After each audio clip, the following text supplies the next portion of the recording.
Tapitry ny hira-pirenena dia manomboka tanteraka zany ny lanonana itoa voaloha nanaitra tokoa ianjaka seza teo tsisy nanapoe Botsazapero efa raisin'ny Premier ministre Belgique zany sy tao amin'ny présidence.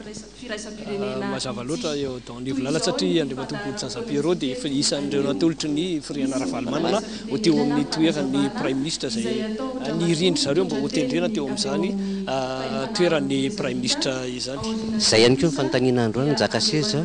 Sekretera général ny fahefanavy ny tetezamita no amaky ny didim-panjakana manendry ireo mpikambana amin'ny gouvernement tany firaisam-pirenena ary aorianan'izay dia isy ny lahateny ifandimbiasana izay ataon'Andriamatoa Premier ministre lehibe ny gouvernement, Andriamatoa ambassadeur de l'Afrique du Sud ary Andriamatoa filohan'ny fahefanavy ny tetezamita.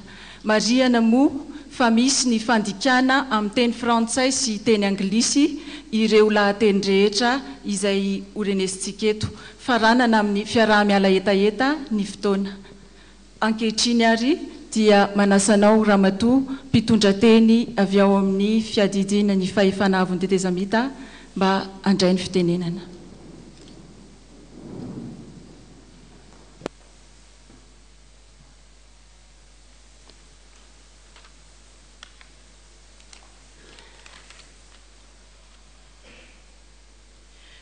Tompoko lahy sy tompoko vavy, Andriamatoa filohan'ny fahefanavy ny tetezamita, Andriamatoa Premier ministre, ianareo masivo monina sy mipetraka eto Madagasikara, isika lehibe ny androm-panjakana rehetra eto Madagasikara, tompoko lahy sy tompoko vavy hajaina isany.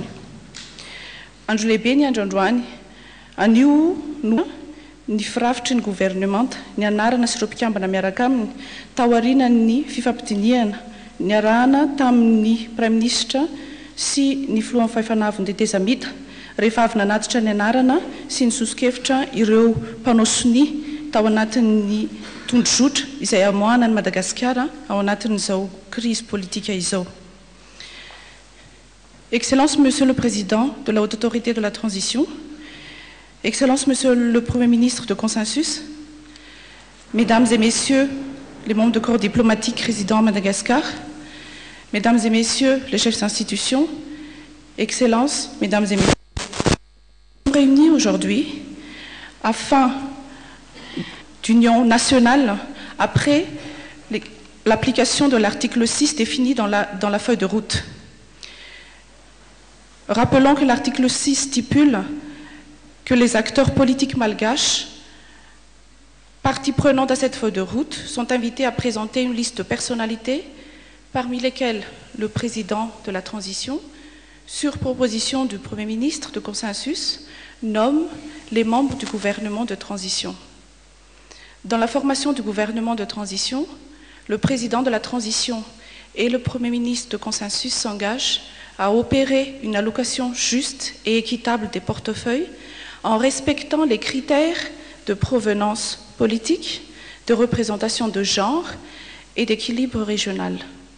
En cas de révocation d'un membre du gouvernement, il sera remplacé par un autre membre de son groupe de provenance politique selon les mêmes règles de procédure de nomination.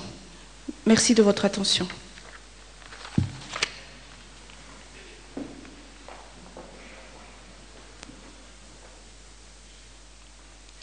Tompoko lahy sy tompoko vavy, ankehitriny dia tonga amin'ny fotoana amakina ny didim-panjakana manendry ireo mpikambana ao amin'ny gouvernement tany firaisam-pirenena isika miangavy ampanajana an'Andriamatoa André Resampa izay sekretera général ao amin'ny fiadidiana ny fahefanavy ny tetezamita mba anatanteraka izany. Mandritra izany izay olona voatonona atao anatin'ny efitrano dia iangaviana mba hitsangana eny an-toerana. Sotra tompoko.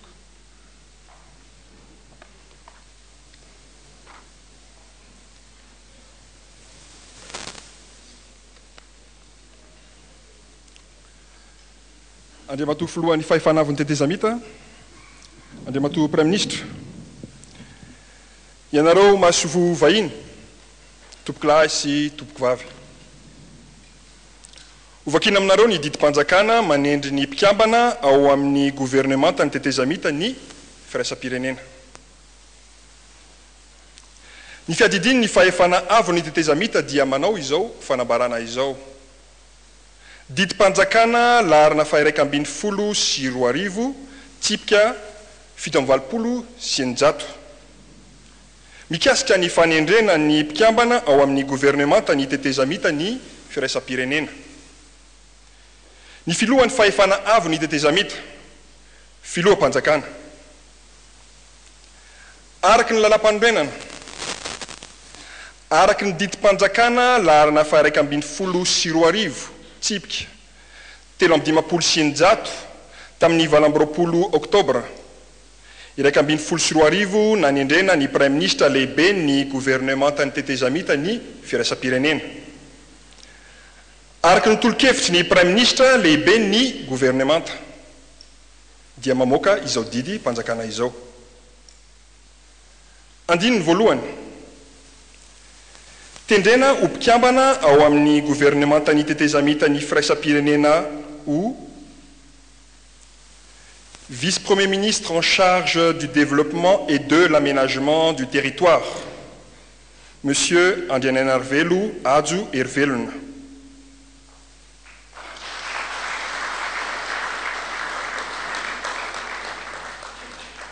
Vice-premier ministre chargé de l'économie et de l'industrie, Monsieur Boudzaza Piero.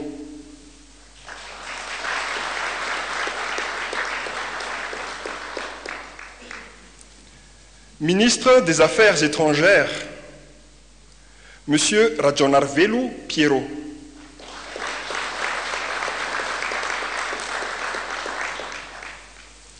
Ministre de l'Agriculture, Monsieur Ravatumanga Roland. Ministre du Commerce, Madame Ramalasson Olga. Ministre de la Communication, Monsieur Rajason Harry Laurent.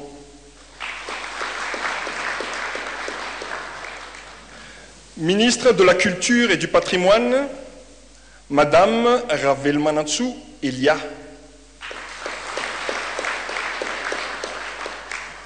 Ministre de la Décentralisation, Madame Tsiranana Rufin. Ministre de l'Eau, Monsieur Rebouza Julien. Ministre de l'Éducation nationale, Monsieur Manuru Régis.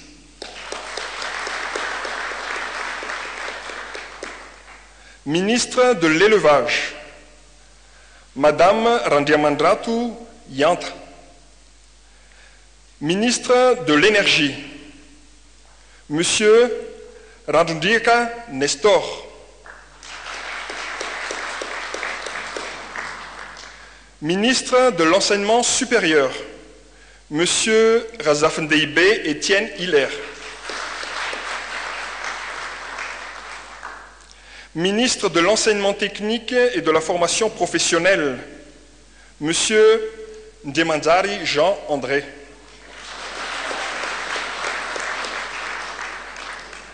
Ministre de l'Environnement et des Forêts, Monsieur Randiamiarishua Joseph. Ministre des Finances et du Budget, Monsieur Rajonarmapiana Eri.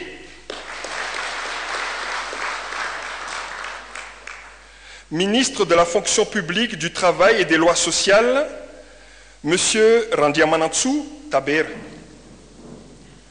Ministre des Forces armées, Général Rakutuarmasi Lucien.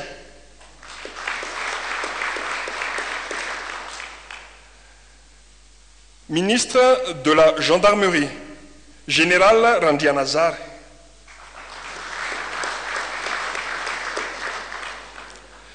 Ministre des Hydrocarbures, Monsieur Marcel Bernard. Ministre de l'Intérieur, Monsieur Rakutuarsu Florent.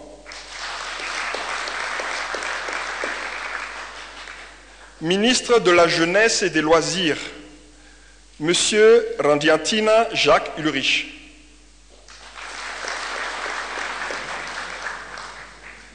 Ministre de la Justice et Garde des Sceaux, Madame Razanamassou Christine.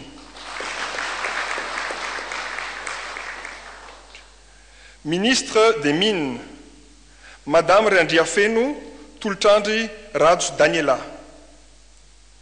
Ministre de la Pêche et des Ressources halieutiques, Monsieur Manriki Sylvain.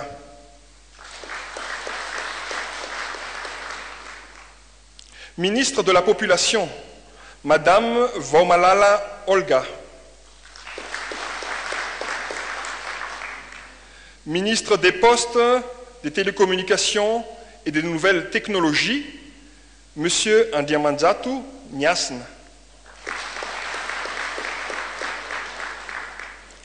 Ministre de la Promotion de l'Artisanat, Madame Razaftumbu Ali Bena Elisa.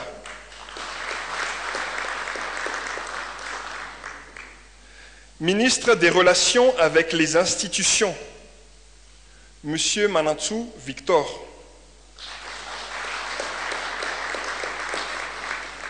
Ministre de la Santé publique, Madame Ndaimananzara Joanita. Ministre de la Sécurité intérieure, Monsieur Rakutndrazaka Arsène, contrôleur général de police. Ministre des Sports, Monsieur Boutalai Gérard. Ministre du Tourisme, Monsieur Rakutmamundi Jean-Max.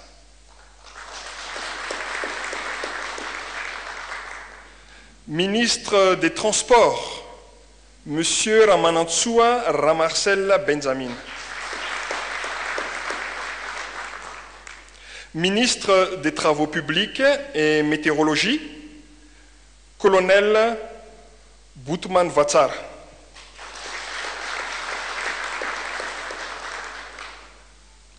Andine Farou, Foanana Aradia Fona, ni fepetateo aloha mifanohitra amin'ny voalazany ity didy mpanjakana ity.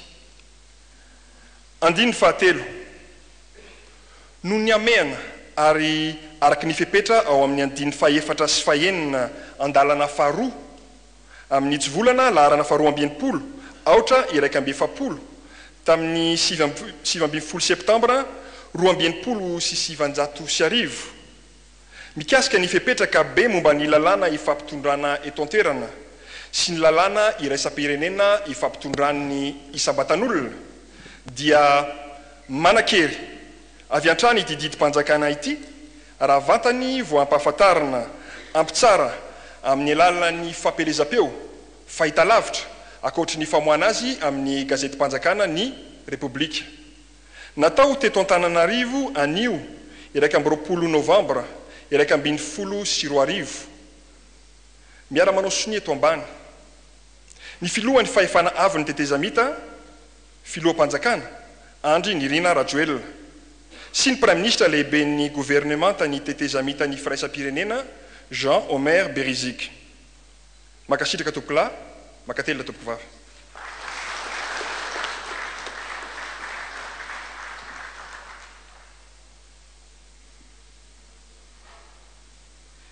Tompoko lahy sy tompoko vavy, anomboka amin'ny lahateny ifandimbiasana isika koa miangavy ampanajana Anandriamatoa praiminisitra lehibe ny gouvernement tany firaisam-pirenena mba hanomboka izany lahateny izany.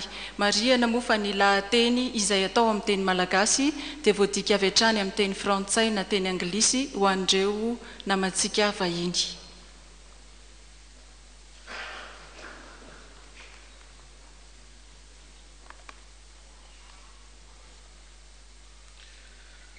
Andriamatoa filohan'ny tetezamita, Andriamatoa isan'ny lehiben'ny andrim-panjakana, Andriamatoa sy Ramatoa isan'ny mpiara-miasa mpikambana ao amin'ny gouvernemanta, Andriamatoa sy Ramatoa isany ambassador ary solotena ny sampandraharaha iraisam-pirenena monina sy miasa eto a Madagasikara. Ianareo olo manan-kaja maro sivily sy miaramila. Ianareo namana mpanao gazety, tompoko lahy sy tompoko vavy. Ny voalohany teniko dia manantitra ny arahaba ho anareo olo manan-kaja na saina manatrika izao lanonan'izao, natao anolorana ny mpikambana ao amin'ny gouvernemanta ny tetezamita ifanarahana sy iresan'ny firenena. Mpikambana amin'ny gouvernemanta ary ianareo rehetra manaraky ty lanonany ty. Isorana ny vahoaka malagasy amin'ny fanoanana ny ezaka natao ka natongavana amin'izao dingan'izao. Tiako ihany koa ny misaotra manokana ny filohan'ny tetezamita Andry Nirina Rajoelina noho ny fiaraha-miasa mba hitandrovana ny fihavanana sy ny tombotsoa ambony ny firenena. Tsy adoiny koa nefa ny misaotra ireo zay nandray anjara mavitrika tamin'ny fifampidiniana teo amin'ny fananganana ity gouvernemanta ity. Ny vondrona politika, ny sehatra tsy miankina, ny vondrona iraisan'ny pirenena sy ny sisa sy ny sisa. Matoa tonga amin'izao tanjona izao isika satria samy nandray ny andraikitra tandrify azy avy ny tsirairay. Ny fomba nentina ny safidianana ny mpikambana ao anatin'ity gouvernemanta ity dia natao araky ny toromarika voalaza ao amin'ny tondrozotra. Ny mpikambana dia nalaina avy tamin'ny lisitra natolotra ireo vondrona politika nanao ny sonia izay samy nandraisana solotena ao amin'ity gouvernemanta ity. Nojerena koa ny fifandanjana ara-paritra sy ny miralenta. Araky ny voalazan'ny tondrozotra no soniavina dia nalefa kotany amin'ny Andriamatoa filohan'ny tetezamista ny lisitra mirakitra ny anaran'olona no fantenako ny ainga amin'ny lisitra faobe natolotry ny vondrona politika nanao sonia ny tondrozotra. Taorian'izany dia nanendry ireto mpikambana amin'ny gouvernemanta ireto ny filohan'ny tetezamita. Natao ny ezaka rehetra mba ahafahana mampandeha haingana ny raharaham-panjakana. Ny tanjona iraisana dia ny ivoahana amin'ny krizy ary atongavana amin'ny republika vaovao. Ity gouvernemanta vao natsangana ity dia vokatry ny fanarahana ary iraisan'ny firenena no izy nampidirana ny ankolafy rehetra nanao sonian'ny tetezamita. Ny tondrozotra azafady. Ny taky finiavana ny nananganana ity gouvernemanta ity. Samy namolaka ny ambopony ary nampandevitra ny tombotsoany manokana ny tsirairay ka tonga amin'izao marimaritra iraisana izao. Mety tsy mifanaraka amin'ny fanirian'ny ankolafy sy vondrona politika sasantsasany nanao sonia ny tondrozotra ny fandrafetana ity gouvernemanta ity. Kanefa mba hialana amin'izao krizy lavareny izao ho fitsonjovana ny tombotsoam-pirenena ary isorohana ny fiantrekan'izany eo amin'ny fiainan'ny vahoaka malagasy dia tsy maintsy miroso isika ary manome toky aho fa hiezaka mba ampandeha sy ampizotra ny raharaham-pirenena amin'ny alalan'ity gouvernemanta ity. Koa manao antsoavo indray koa ny tenako mba hatratrarana izany tanjona izany. Ho an'izay voatendry ka tsy tonga nanatrika ity lanonany ity noho ny antony samihafa dia lazaiko etona fa mbola ny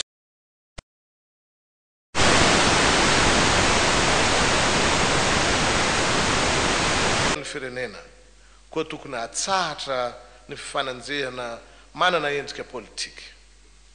Eo andaniny tsy maintsy atao izay ampizotra ny tsakany sy andavany ny fiainam-pirenena eo amin'ny lafiny rehetra ary toe-karena sy sosialy amafisina ny fifandraisana amin'ny mpiara-mombonantoka eto an-toerana sy ny any ivelany indrindraindrindra ireo mpamatsy vola hoezana ny anatsarana sy ny anaraha-maso ny fitantanana ny vola sy fananam-panjakana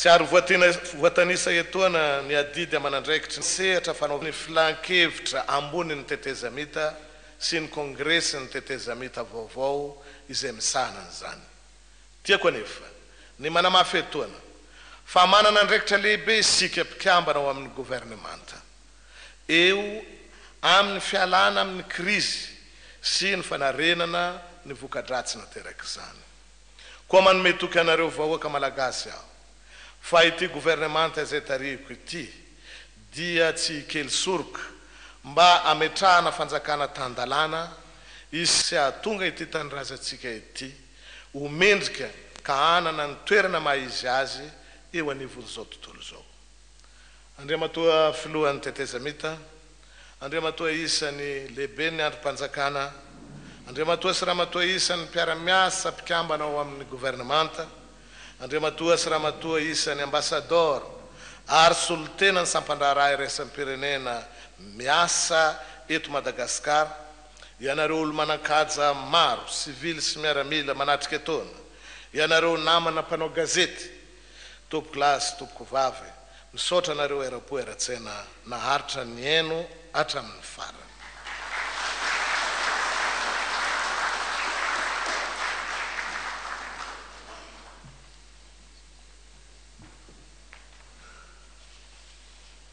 izay zany ny kabarin'ny Andriamatoa Omer Beziky Prime Ministre ankasitrahana Andriamatoa gouvernemanta iraisana ity iroso amin'ny kabarin'ny voalohany fahefana azon'ny tetezamita isika tia ny ambassadeur-ny Afrika Atsimo roa no andray fitenenana manaraka.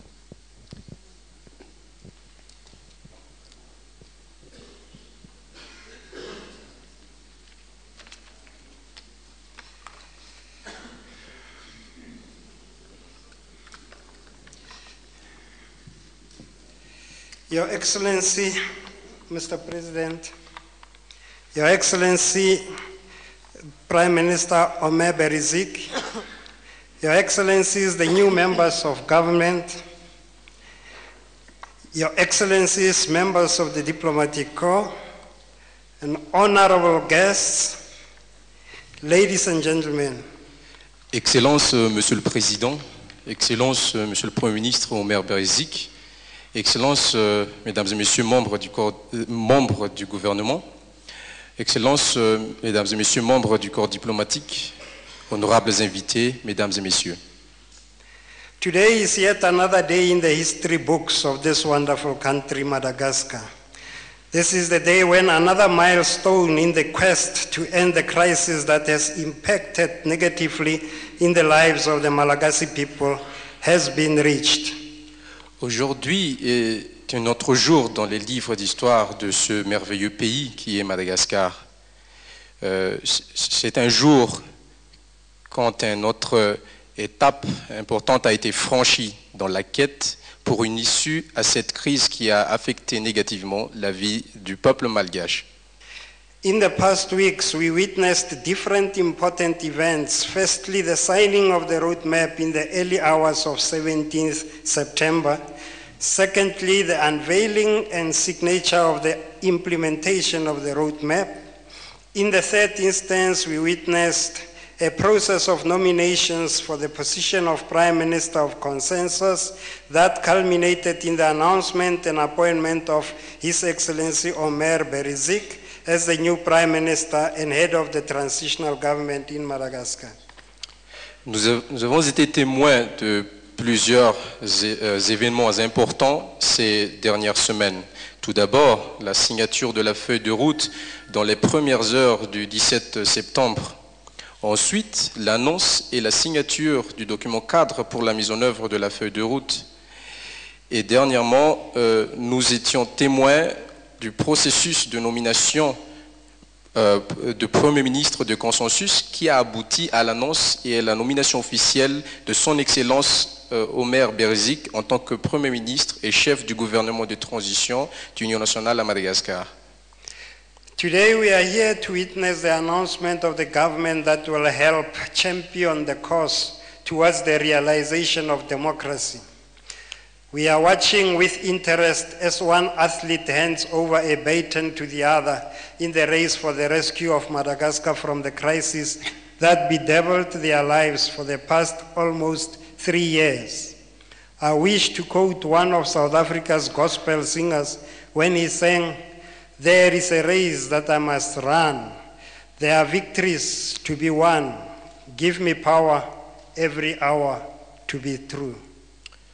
Aujourd'hui, nous sommes réunis une fois de plus ici pour assister à l'annonce du gouvernement qui assurera le succès de cette course maintenant vers le rétablissement de la démocratie.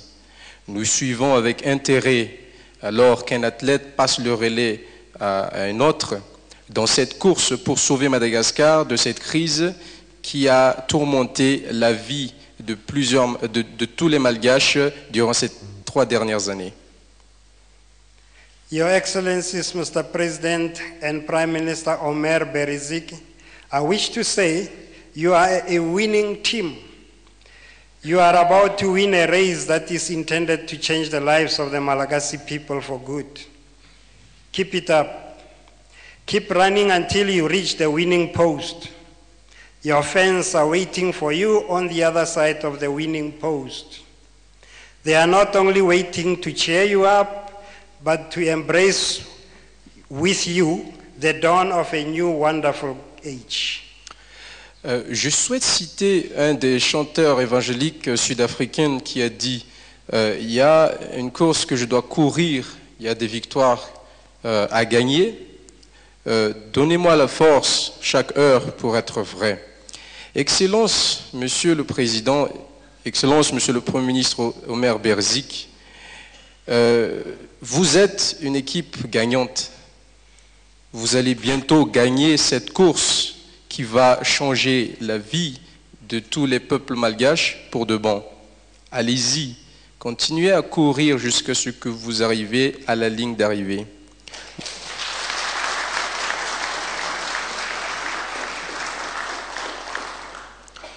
Vos supporters sont en train de vous attendre à l'autre bout de la ligne d'arrivée. Ils ne sont pas seulement en train de vous attendre pour vous applaudir, mais pour accueillir avec vous l'aube d'une ère merveilleuse. Your Excellencies, the resignation of the former Prime Minister Vital and that of the members of his team on Monday, the 18th of October, as required by Section 1, Paragraph 4 and 5 of the roadmap, should not be seen as a resignation, but should be seen as one step towards the crossing of a Rubicon in the long and difficult road to democracy.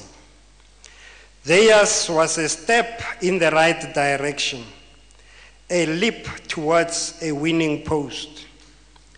I wish, therefore, to say the new successors in this relay race needs the support and motivation of everyone to reach the ultimate goal, that of seeing the Malagasy people through democratic elections next year. Excellence, la démission de l'ancien Premier ministre Vital ainsi que tout le reste de son équipe le lundi 18 octobre 2011, telle que requise par la section 1, paragraphes 4 et 5 de la feuille de route, ne devrait pas être considérée comme une démission, mais elle devrait être considérée comme une étape importante pour passer à l'autre côté du fleuve dans cette route qui est difficile et longue vers la démocratie. Leur étape était une étape dans la bonne direction, un grand pas vers la ligne d'arrivée. Je souhaite ainsi dire que les nouveaux successeurs dans cette course à relais ont besoin du soutien et de motivation de tous pour parvenir pour atteindre le but ultime, qui est de voir le peuple malgache passer aux élections démocratiques l'année prochaine. To Your Excellency, Professor Omer Berizik, your job had been cut out to you, for you from the beginning.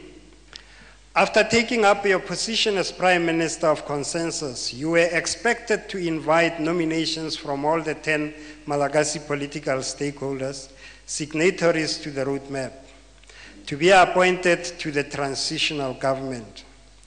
And in the course of such process, you continued to review and consult with all these stakeholders. We are all aware of the painstaking process you had to endure.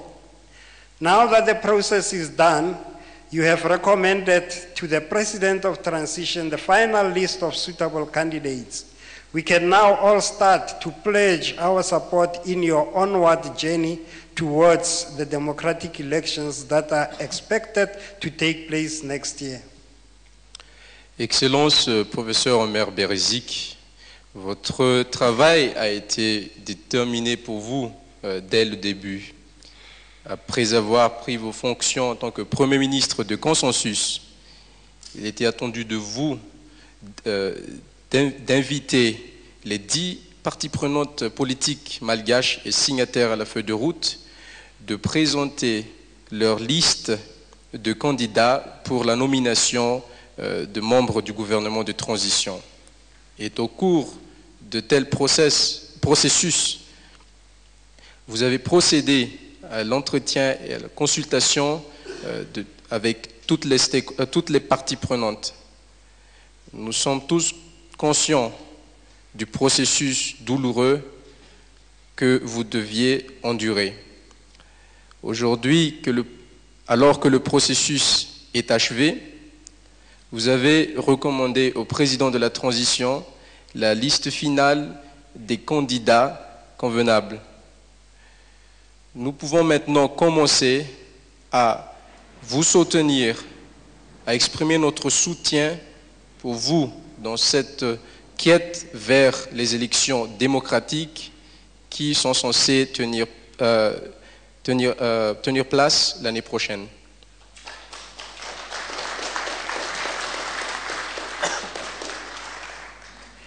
The President of Transition has accepted your submission and has appointed the team that is before us at this moment. May I refer you to Article 6 of the roadmap that stipulates inter alia that the President and yourself will ensure a fair and equitable distribution of portfolios, taking into consideration political affiliation, gender representation, and the regional balance. We all trust that no efforts were spared in trying to achieve that at all costs. Le président de la transition a accepté votre recommandation et a nommé les membres qui sont devant nous aujourd'hui. J'aimerais me référer à l'article 6 de la feuille de route qui stipule, inter alia, que le président et vous-même doivent assurer un partage équitable et juste des portefeuilles, tout en prenant en considération les affiliations politiques, la représentation de genre et l'équilibre régional. Nous croyons que vous n'aviez ménagé aucun effort pour parvenir à cet accomplissement. This lack of implementation process has now been completed, and now the focus will now be on the institutions of governance. Cette étape fondamentale du processus de mise en œuvre a été achevée et maintenant nous devons nous concentrer sur les autres institutions de gouvernance. The political stakeholders As the process unfolds, you will be informed step by step of what will be expected from you. I wish to repeat what I said before, that the act of submission of nominations for the position of Prime Minister of Consensus in September, and now the government, is a further indication of good faith and confidence-building measure shown by yourselves as parties and signatories to the roadmap, that you are committed to creating the necessary conditions, climate, space, to ensure that Madagascar returns to constitutional normalcy. À toutes les parties prenantes, au fur et à mesure que le processus avance, vous serez tenus informés, étape par étape, de ce qui est attendu de vous. J'aimerais réitérer ce que j'ai dit avant, que le fait de soumettre les propositions de candidats pour le poste de Premier ministre de consensus en septembre et aujourd'hui pour les postes de membres du gouvernement, cela montre qu'il y a de bonne foi et de la confidence démontrée par vous-même en tant que partie prenante et signataire de la feuille de route. Cela montre également que vous êtes engagés à créer les conditions nécessaires, le climat et l'espace pour assurer que Madagascar retourne à la normalité constitutionnelle. It is, however, expected of you to give sustenance to this process. The conclusion of this fourth key milestone is further evidence that as political stakeholders, you have once again risen to the occasion and put the interests of the nation above the interests of individuals and groups. We wish you well in the process of nominations for the transitional institutions. We still rely on your continued showing of good faith in ensuring that the process towards democracy is maintained. Il est cependant attendu de vous de donner une consistance à ce processus. La conclusion de cette quatrième étape fondamentale est une preuve que en tant que partie prenante, vous avez encore une fois démontré que vous mettez l'intérêt supérieur de la nation au-dessus de toute autre considération. Nous vous souhaitons tous les meilleurs succès dans le processus de nomination pour les autres institutions de la transition. Nous comptons toujours sur vous pour montrer votre bonne foi afin d'assurer que le processus avance vers la démocratie. The 14 SADC heads of state and government represented by the Troika of the Organ on Politics, Security and Defense, and as assisted by the mediator, once more appeal to all the political platforms and parties to remain focused and disciplined and urge you to continue on this positive path in taking Madagascar one step closer to constitutional normalcy. Le 14e sommet des chefs d'État et du gouvernement de la SADC, représenté par la Troïka de l'organe de coopération en matière de politique, sécurité et défense, et assisté par le médiateur, encore une fois a appelé toutes les plateformes politiques et partis de rester concentrés et disciplinés, et vous encourage de continuer dans ce sens positif pour mener Madagascar plus près de la normalité constitutionnelle. I wish the new government good luck and strength in their task that lies ahead of them. And I say thank you all. Ainsi, je tiens à souhaiter une bonne chance à tous les nouveaux membres du gouvernement.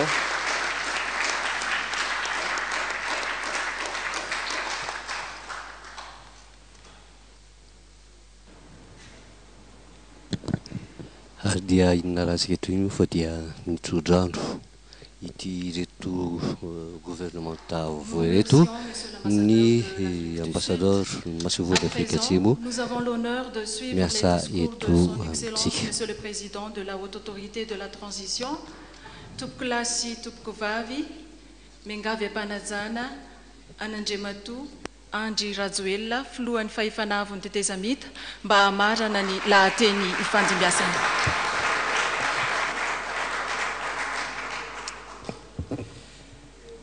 Ry malagasy namana manerana ny nosy, ianareo lehibe ny androm-panjakana isatsokajiny Excellences, Mesdames et Messieurs les représentants du corps diplomatique et des organismes spécialisés, ianareo olo manakaja civil sy miaramila rehetra, isika rehetra manatrika etona tompokilasy tompokovavy. Araka ny efa nambarako tamin'ny faha-9 ambin'ny 10 novambra lasa teo, dia ao anatin'ny fanatanterahana tanteraka ny tondrozotra isika amin'izao fotoana izao, ary miatrika ny dingana faharoa dia ny fananganana ny gouvernementa firaisam-pirenena na ny gouvernement d'union nationale izany. Ny antso ireo mpanao politika sy vondrona politika rehetra ny tenako mba samy andefitra ny ampo ka hibanjina ny hoaviny ity firenena ity ary indrindra ny tombotsoa ny vahoaka malagasy roapolo tapitrisa. Tsy maintsy miroso isika satria ny fiainam-pirenena tsy afa-miandry. Noho izany dia ampifaliana no anambarana itony fa tafatsangana ihany, tafatsangana somatsara izany gouvernement tany firaisam-pirenena izany no ny finiavana sy ny fahavononany rehetra izay tsara sitrapo.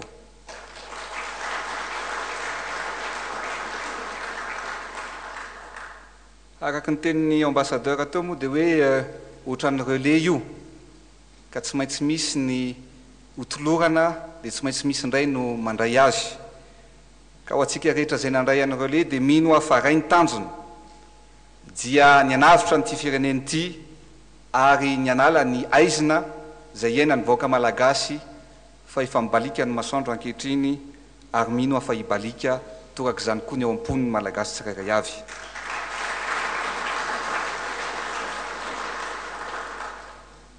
Eto dia mitodika manokana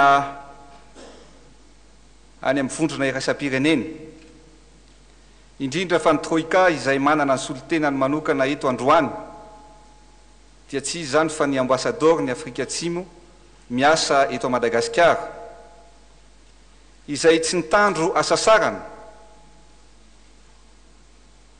fa dia kosa ny asa andro, ny asalina, nanohana, nanoro-hevitra ary nanampy tamin'ny lafiny rehetra mba hombiaza ny dingana faharoa dia ny fananganana n'izao gouvernementa iraisam-pirenena izao.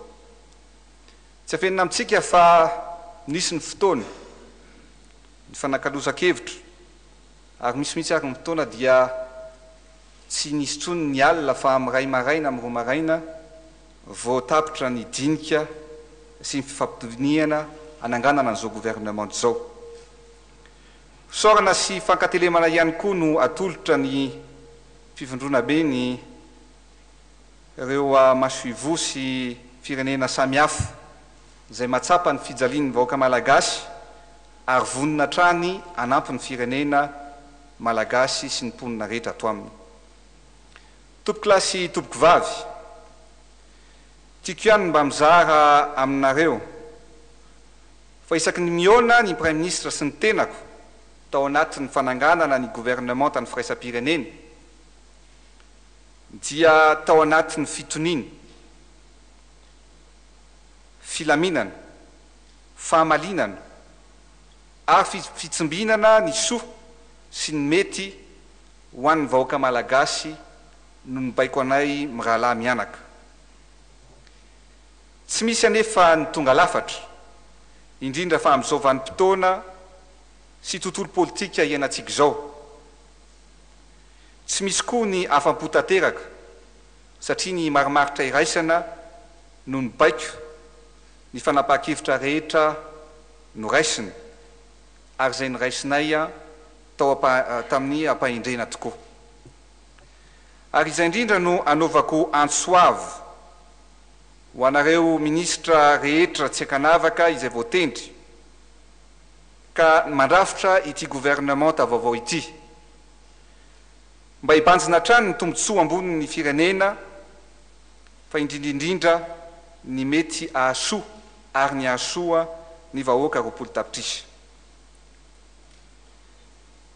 Tsy maintsy mariako androany fa ny tanjona voalohany ary lehibe indrindra dia ny famaranana ny tetezamita farak'izay aingana. Efa nilazaiko ombenimbieny fa ny tetezamita lava loatra dia manimba sy mamotika ny firenena. Ka noho izany ny tanjona erahantsika izay solotena ny firenena mandrafitra an'izao gouvernement zao dia ny ametrahantsika farak'izay iaingana ny rafitra rehetra ijoroan'ny repoblika faefatra. Izany hoe ny vahoaka malagasy amin'izay no anambara ny heviny amin'ny alalan'ny fifidianana malalaka sy mangarahara ka hisafidianana ireo olona hitany fa mendrika hitondra ny feoany ary hitatana ihany koa ity firenena ity. Efa lasa hono ny masinina ka tsy mijanona intsony. Izay mbola taratarany ivelany ihany dia araka ny tenin'ny Prime Ministre teo hoe mbola afaka miakatra eny ihany fa isika ato an-trano kosa tonga dia hiasa avy hatrany tompoko lahy sy tompoko vavy. Ary ny fanamby lehibe izay apetratsika ao anatin'ity gouvernemanta ity dia ny fanamaivana ny fahasiaranam-bahoaka sy ny famerenana amin'ny fitokisana ireo mpamatsy vola anampy ny firenena malagasy. Ary farany mino sy manantena ny vahoaka malagasy fa tompon'andraikitra matahotra an'Andriamanitra isika rehetra ary tsaroantsika mandrakariva fa isika izao no ametrahany vahoaka malagasy ny fitokisana ka mino aho fa tsy andisy fanantenana ny firenena sy ny vahoaka isika tsirairay avy. Ny mpitondra hono mantsy dia mandalo ihany fa ny vahoaka sy ny firenena kosa dia mitoetra. Ry malagasy namana, marina fa sarotra sy be fandrika ny lalana diavintsika kanefa azakivy fa manatenitsika fa ary mino fa manana no avy mamirapiratra Madagasikara ary matoky izany isika malagasy koa tsy maintsy mifarimina isika ary tsy maintsy mifampatoky. Hosehatra sy fean'izany dia hoan'ny firenena, hoan'ny vahoaka malagasy dia hiaraka hitehaka isika rehetrarehetra ampitiavana tompoko lahy sy tompoko vavy.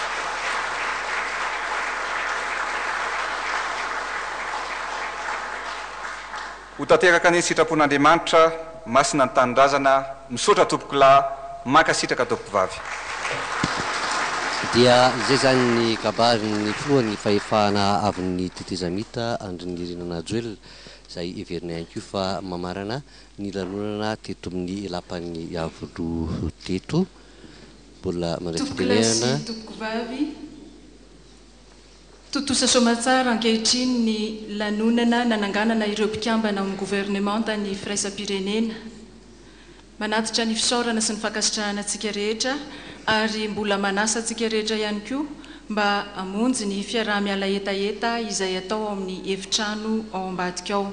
Toy izao ny fandaminana Andriamatoa filohan'ny fahefanavon'ny tetezamita